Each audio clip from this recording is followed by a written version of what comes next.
This is the Arizona Amber Alert System activated for the county of Coconino, Arizona. A child has been abducted from the town of Mountain Air and is believed to be in danger.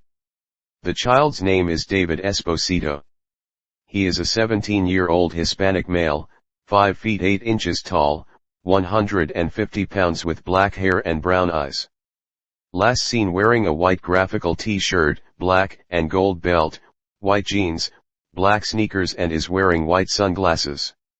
Authorities believe the child may be in the company of Pablo Diego Esposito Rodriguez, a 49-year-old Hispanic male, possibly traveling in a white 2001 Pontiac Montana minivan with Arizona registration RK62HL. If seen, call 911.